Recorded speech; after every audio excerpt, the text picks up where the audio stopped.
Бір күнде тағдырыңды өзгертуге бола ма? Бір түнде өміріңді өзгерте аласың ба? Айсұлудың өмір жолы жап-жақсы басталған еді. Мектепте оқушылардың алды болды. Оқуда озат. Ән-күйден 5, тәртібінде мін жоқ. 15-16-ға келгенде бәдені айқындалып сыланып шыға келді. Кеш батса болғаны, мұның үйінің маңайы ысқырған бозбалаға толып кетеді. Шешесі ысқырмаңдар, іштеріңе жел толды ма деп қолына түскен нәрсемен түбіт мұрт жеткіншектерді қуумен әлек. Кілең желөкпенің назарын үйіргенге қызда үйренді. Қысқа етек көйлегімен көшені бір айналғанда, борбайына боз құрт біте бастаған не бір ай бозы майға қарап болған көк бөрінің күйін кешетін. Арманы Алматыға оқуға бару. Аттестатын алып, енді пойызға шыққалы отырғанда әкесі кенеттен көз жұмды. Келер жылы шалының жылын берген жазда шешесі де ауырмай сыздамай, ұршығын иіріп отырған күй үзіліп жүре берді. Бірінен кейін бір соққы жас қызды есеңгірет тастады. Бірге оқыған Асқарды іштей ұнататын. Ол мұндай аруға қолым қайдан жетеді деп жүрексінді ме?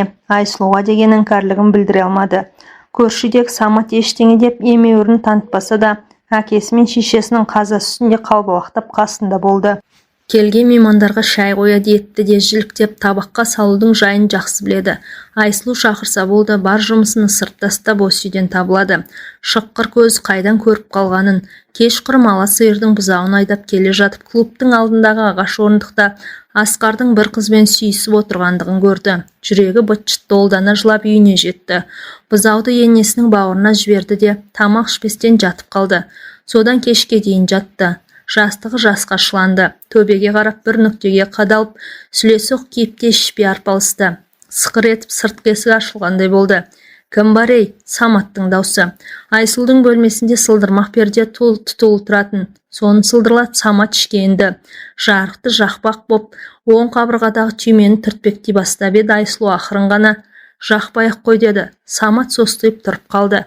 Бер жақындаш. Самат қара көлеңкеде қыздың үні шыққан жаққа қара елпеңдей бергенде сүрініп кетіп төсекке етбетімен құлады. Орнынан тұрмаққа басын көтермекке талпына берген жігіттің қолына қыз жармаса кеткен. Сен мен аласың ба? Мен сені? Саматтың одан ары сөйлеуге шамасын келтірмей Айсұлу жігітті құшағына тартты. Көзінен, мұрнынан, ерінен аймалап сүйе бастады. Өз тортпақ келген жастайының қарулы Самат армандап жүрген ару ойда жоқта құшағынан табылғанын, жемтігінен шүйліккен бүркіт құсап, аш көзден ұмтылған. Бір күнде тағдырын өзгертті, бір түнде өмірін өзгертті. Біреуге қарап біреудің тағдыры өзгере ме? Бейбіт Майлиннің Шұғаның белгісі атты әңгімесінде әуре боп неге бітті, ажар көрік деген өлең жолдар бар ғой. Құдды сол тәрізді. Алла тағала да Айсұлуға айрықша ажар көрік сыйлаған еді. Нағыз ай қабақ алтын кірпік қызыл ерінің өзі, үлбіреген ақ жүзі, ағынан қарасы көп көзі, қыр мұрынды, белбауырына түсетін қолаң шашып бара жатқанның балтасын, келе жатқанның кетпенін алып қалуға жарайтын. Айсұлу Саматқа тұрмысқа шығып кетіпті деген хабарды естіген күннен бастап Асқар араққа салынды. Ауылдағы кешкі отырыс той томалаққа барып жүріп, Саматта ақаңды сілтейтін болды. Қызғаныштан Айсұлудың бетіне әлде біреу сәл қарап қалса болды. Самат шиыршық атып шыға келеді. Көзі ақиланып 200 грамдық қырлы стақанға толтыра қойылған арақты аранына жөнелтеді. Содан ұлан айқай, бұқпырт төбелес басталады. Отырыстың шырқы бұзылады. Біртіндеп Айсұлу ондай жерге бармайтында болды. Бойына піна біткелі келіншек өзгеше ермек тапты. Магнитофоннан әдем музыка тыңдайды. Көркем кітаптардың бірінен соң бірін тауысып тастайды. Әсіресе өлең оқығанды жақсы көреді. Бұрынғыдай той томалақ отырыстарға бармаған соң Саматтың да шаруасы оңала бастады. Совхозға келген су жаңа водовозды астына ферма меңгерушісімен бірге малшыларды аралауға кетеді. Жүргенге жүргем ілінеді дегендей, кейде барған жерінен бір қойдың етін, сиырдың бір жілігін ала келеді. Келіншегінің аяғы ауырлағанында іштей қуанып жүрсе керек. Бір күн ауданға барып, әдем коляска сатып әкелді. Қоя тұрмадың ба, ырымға жаман деп шешем айтушы еді. Ырым-пырымыңды білмеймін, осыдан ұл тусаң атын Ахат қоямын. Ахат Саматович болады, совхоздың директоры болады. Өзің көйлек айдайсың, рульде жүргенде ішпей-ақ қойсаң болмай ма? Енді кішкене нетіп, нетпейтін күнің бола ма осы? Айсұлудың даусы қатайған сәтте Самат сырғақтап зыта жөнеледі. Сыйлаған шығар, сүйгендіктен бе? Сөйтіп жүргенде СССР тарқап кетті. Совхозда тарады. Дүние мүлік жекешеленіп бөліске түсті. Саматтың водовозы Асқардың оң жамбасына бұйырды. Шарасыз еркектің қолынан не келеді? Шуден басқа не? Есіктің алдында қоқыс тастайтын бөшкеде босап қалған шөлмектер көбейді. Қырсық бір айналдырса шыр айналдырады. Бір күн ойда жоқта үйдің маңына күретіп бір мәшіне келіп тоқтады. Күйеуім келген шығар деп алаңдай басып сыртқа есікке беттеген. Келген Асқар екен, қызу. Айсұлу, мен саған өлердей ғашықпын. Асқар, үйіңе бар. Көршілерден ұят болады. Ұят-мияттың әкесінің аузын ұрайын. Сүйемін деп, жақсы көремін деп айта алмадым. Енді айтамын. Мен тұрмыстамын, аяғым ауыр. Білем бәрін. Еркек таппағандай сен Саматқа неге шықтың, а? Өлтірейін бе оны? Асқар, қой деймін. Елден ят. Ойнастарыңның үстінен түстім бе? Қайдан шыққаны белгісіз сайтандай сап етіп Саматта келе қалды. Келе Асқарға тұра ұмтылды. Нақ әкеңнің аузын, нағыз оңбаған екенсің, ұсталдың ба бәлем? Мен жай келдім, кетем қазір, иттің баласы қолыңда өлейін. Біреудің қатынында нең бар? Екі жігіт бір-бірінің жағасына жармас қып-қызыл төбелес басталып кетті. Ажыратылмай Айсұлу әлек. Екеуінің де бет аузы быт-шыт болды. Саматтың сойдақтысының бірі түбінен сынып сырт етіп есік алдында жатқан қаңылтыр ит аяққа түсті. Асқардың көз алды көккүмбек болып, оң қабағы жарылды. Қойыңдар, тоқтаңдар, қалың елге масқара болдық қой деп Айсұлу жылап жіберді. Айсұлудың жылағанын көріп Асқар шегіншектеп беттеп, көлігін оталдырып үйіне қарай жылыстады. Солғын баса алмай селкілдеп отырған Самат келіншегін соққының астына алды. Мә, саған қаншық көрсетем, саған ойнас жасағанды. Ішім сезіп еді. Самат, мен саған адалмын, баламыз болады. Кімнің баласы екенін итім біле ме? Көзімнің тірісінде бақырайтып қойып ойнас жасайсың, атаңа нәлет. Мә, саған көзіңе күшігін үймелетейін. Үсті-үстіне ұрғылап жатыр. Айсұлу үшін ұстаған күйі екі бүктетіліп құлап түсті. Қатты ашудан көзіне қан үйілген Самат жас әйелдің ішінен теуіп тастады. Көрші екеубай ақсақалдың ескі москвичмен есінен танып қалған Айсұлуды Самат аудандық ауруханаға апарады. 3 сағат реанимация бөлімшесінің алдында көзінен жас сорғалаған күтсе керек. Көк қалатының түймесін ағытып реанимациядан шыққан дәрігер сұсты жүзбен оқты көзбен Саматқа қарады. Сіздің әйеліңіз бе? Дәрігер, жағдай қалай, тірі ме, бала ше? Баланың өмірін сақтай алмай қалдық. Анасының жағдайы ауыр. Жаны аман қалса болды. Құдай берсе бала болар. Өкінішке қарай әйеліңіз енді бала көтере алмайды. Самат құлағы шыңылдап, көзі қарауытып, тынысы бітеліп, төбесінен әлде біреу қос қолда бұрғандай есеңгіреп отырып қалды.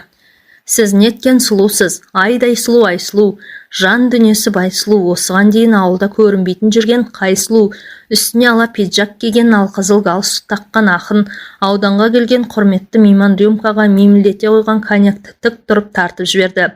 Тіс басарға үстелдің үстінен бірдеңе іздеп еді, әбден кісі күтіп әккі болып қалған аудан басшысының орынбасары шанышқыға бір түйір қазы мен қиярды қоса түйреп, мәртебелі мейманның аузына тоса қойды. Толық шайнамастан қылықты бұжта салған ақын қойын кітапшасын суырып алып, тамағын кенеді.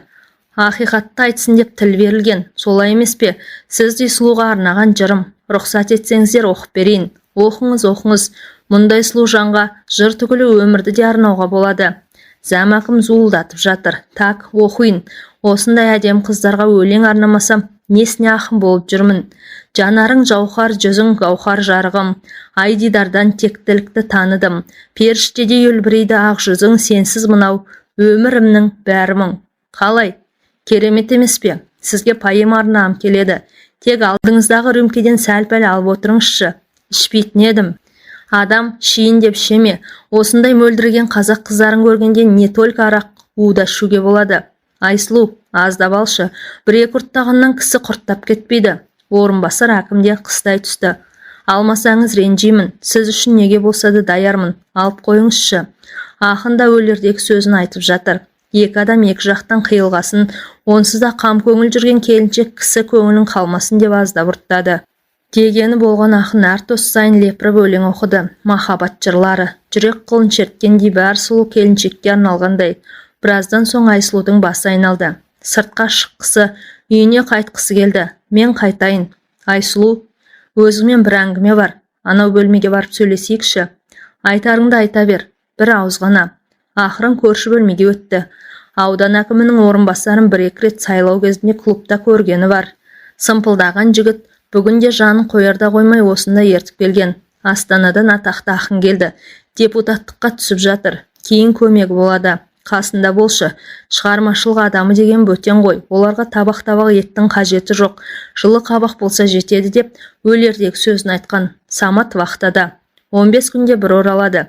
Келгені бар болсын, бар тапқан таянған достарымен қосылып алып арақ пен картаға жұмсайды. Айсұлу көптен бері сыртқа қадам аттап шықпаған. Оның үстіне бұл ақынның аты да, туындылары да жақсы таныс. Кей өлеңдерін мектепте жүргенде жатқа айтатын, аз кем отырып қайтуға бекініп келген еді. Айналайын Айсұлу, құлдығың болайын. Мына кісі тегін адам емес, елдің адамы. Сен ұнатып қалды, қасында бол. Қазір кетемін, екеуің сырласып, өлең тыңдап отырсаңдар. Ақыңды жемеймін, мынау $100 ал. Мен ақшаға сатылады деп тұрсың ба? Енді керек болады ғой. Қалғым келсе өзім-ақ қаламын. Айсұлу $100 ақшаны жігіттің төс қалтасына сүңгітті. Мынаны бір жеріңе тығып қой. Бәсе, ақылың көп қой. Мені ятқа қалдырма. Коньяктың буы ма әлде? Мына өмірден әбден запыста болған көңілін сергіткісі келді ме? Айсұлу аяқ астынан шешім қабылдады. Қайта бер, қонақ күтуді білемін. Қайта оралған Айсұлуды көрген ақынның көзі оттай жайнады. Жаным, айым, күнім деп еркелете бастады. Небір сұлу сөздің кестесін тоқып ақ жатыр. Еш қинаусыз, жалынып жалпаюсыз бір-екі рюмка тартып та жіберді. Өмір естімеген жалынды сөздерден басы айналды. Самат байқұс мұның бірінде айтпады ғой. Жатын бөлмеге енгенде ақын мұның алқымнан өбіп, анарын қысып аймалап сүйе бастағанда, Айсұлу маған енді бәрібір деп ойлады. Қарсылық көрсеткен жоқ, денесі оттай ісіп, демі бітіп, әлеуетті еркектің дегеніне жетпей қоймасын да сезді. Талай сұлуды құшып, талай тотайдың төсігін тегістеген ақын тән рахатына бөлудің талай тәсілін біледі екен. Әуелі екі көзден кезек-кезек сүйесе болар ма? Құлағына не бір құшыр қандырар әдем сөздерді сыбырлай ма? Ерінен үзілдіре сүйеме? Құдай-ау, Самат сорлыдан көрмеген аймалау амалдарына жаны рахаттанып, тәні тәнті болғандай күй кешкен несі?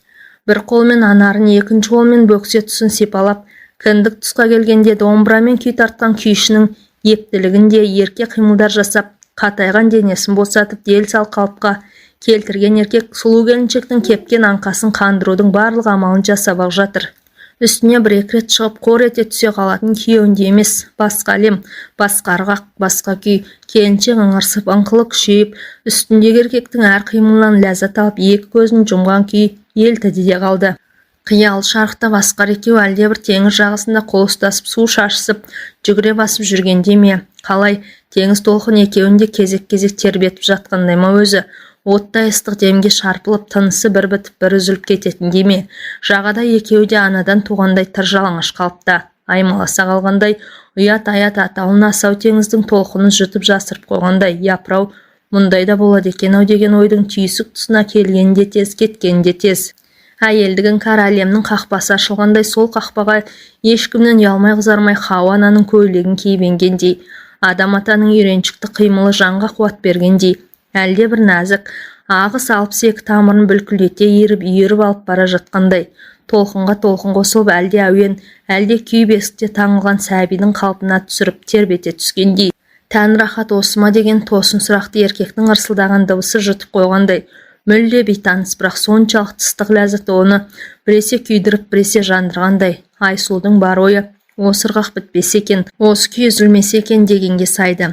Isынтып, қайнатып, тұла бойындағы сезім түйіршіктерінің бәрін оятып, тәтті-тәтті әлемге сүңгіген сайын ақыр не болар екен деген әлдебір үрке жоқ сезімнің жетегіне оратылып жатып, буырқанған азаматтың буы кебердегі әрекетіне бүкіл жан дүниесімен кірігіп кеткендей еді. Толған айдай тоғысып, толар сарға шейін талқысып жатып, жан дүниесін шарпқан ала оттың дәрейіне шыдай алмастан мама деп шыңғырып жіберген біледі. Арғы жағы не тұман, не күмән секілді. Еркектің маңдайынан иіскеп, өзің бір керім келіншек екенсің деп, еміренген даусына жүзі нұрланып жатып, екі көзіне үйілген жастың ағына ерік берген. Жаны жусап, тәні бусап қалғандай. Мұндай да болады екен-ау. Келіншектің көрпесін қымтаған ақын, сен туралы өлеңімді келесі кітабыма қосамын деп күбірлеп жатты. Самат вахтада жүргенде 90-ның 4-індегі әкесін көшеден өтіп бара жатқан КамАЗ қағып кетіп, бұлардың шаңырағына қайғы бұлты үйірілді. Әке жаным-ау деп анандайдан аңырап келген Саматқа жұрт болған жайды ертесіне жаназа намазының алдында ғана естіртті. Бәсте әне бір кісілер бейтаныс, бұлар неғып жүр деп өзімде ойлап едім деп Самат кешірім сұрай келген аптавыздың адамдарын зираттан келген бетте жаппай тізерлетіп отырғызып қойған еді. Әкесінің 70-ін, 40-ын, 100-ін, тіпті жылын да айыпты тарап көтерді. Ішеді, ішкенде де түбін түсіріп өлтіріп ішеді. Қубас Саматмен деген даусы тарғылданып жылайтын да бар. Кешқұрым аудан әкімінің орынбасары жылт ете қалған. Айсұлудан алшықтап жүргенін көрген. Ол байқұс күйеуім не дейді дегенде Саматтың жүзіне имене қараған. Барып кел, аты сұрағың өтіп кетеді деп Самат бұлш еткізген. Тек Құдай үшін ішпеші. Бір үйден бір адам ішсе де жетпей ме? Ол да біледі. Білгенде қайтеді. Кейде тапқаныңна 1000 теңге бере тұрш деп шиланып ақтарып сүмеңдейтінін қайтерсіз. Айсұлу әр отырыстан қызара бөртіп оралады. Кейде аяғын баса алмай, буын-буыннан әр кетіп, қылжаң тартып қайтады. Жоғары жақтан мейман келді десе болды. Зәмәкім жетіп келеді, неге екені белгісіз мейман келді деген хабарды естіген сайын селт етіп баяғы ақынды іздейді. Оны парламент депутаты ретінде теледидардан 2-3 рет көрген. Ақиқатты айтсын деп тіл берілген деп саңқылдаған даусын соңғы рет естіген Айсұлу ғана шығар. 5 жыл депутат болып жүріп, елдің жай туралы бір ауыз сөз айтпай-ақ кетті. Бірінен кейін бір кітапта шығып жатыр. Айсұлуға арналған бір де өлеңі жоқ. Айсұлу оңашада отырып алып айнаға қарайды. Баяғы ажар көрік солғын тартқан, жүзін мұң басқан. Мына дүниеде ешбір қызық қалмайтындай. Ішкі күйікті коньяктың қышқылтым дәмі басатындай. Мәртебелі меймандардың бәрі де келіншектің сұлулығына қызыққыш. Бұрын әйел затын көрмегенде еліккіш. Оралының барында ойнап күлу негізгі кәсібіне айналған қу жалғанның мәжнүн талының жапырақтары да жұлым-жұлым. Асқар сол күйленбеді. Астанаға құрылыс бригадасымен жұмысқа кетті. Аз-маз табысын араққа жұмсайды. Әбден қызған кезде айтатыны бір ауыз сөз. Деген құстың ұясын көрдің бе? Саматта еш жоқ. Оған да бәрібір секілді. Аузынан арақ иісі бұрқырап отырып, жаңа әлгінде айтқан сөзі. Әй қатын, енді мына 90-дағы шешемді де жолдың бойына шығарып қойсақ қайтеді? Олай-бұлай өткен КамАЗ қағып өтсе жерлеуге керекті жарақ жабдықтың бәрін реттеп алар едік. Теледидардан осыған дейін 10 шақты орыс патшасының басын жұтқан Алла Пугачева әндетіп жатыр. Жизнь невозможно повернуть назад. Бұралаң болса да өмір жолын кері бұрудың еш амалы болмағаны ма?